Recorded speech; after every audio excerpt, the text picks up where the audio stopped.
আসসালামু আলাইকুম। আমার হাতে যে ফোনটি দেখতেছেন এই ফোনটির মডেল হলো Realme 9i। তো এই ফোনটি এক ভাই গ্রামের থেকে পাঠাইছে।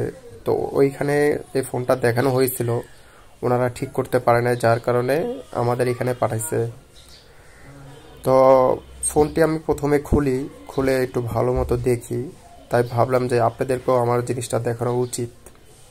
দেখেন ফোনটাকে এমনভাবে আছাড় দিছে, ফোনটার প্রতিটা জিনিস ভেঙে গেছে, যার কারণে গ্রামের ওই মেকারটা ভাই ঠিক করতে পারে নাই। তো আসলে আপনাদের ধারণা যে গ্রামে ঠিক করতে পারে নাই তাতে কি হয়েছে, ঢাকায় নিয়ে গেলে বা বড় কোনো জায়গায় নিয়ে গেলে অবশ্যই ফোনটি ঠিক হবে, এরকম অনেকেরই ধারণা আছে।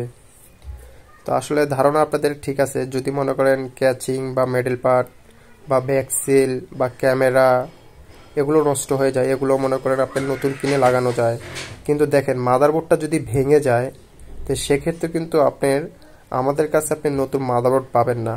তো একটা ফোনের যদি মাদারবোর্ড ভেঙে যায় সেক্ষেত্রে কিন্তু এই ফোনটা আপনার ঠিক করতে অনেকগুলো টাকা খরচ হবে। আর যদি মাদারবোর্ডটা ভালো থাকে, আদার যে জিনিসপত্রগুলো আছে টাচ ডিসপ্লে, ব্যাটারি, ক্যাচিং, সাইড বডি, এগুলো লাগাতে খুব একটা টাকা খরচ হয় না।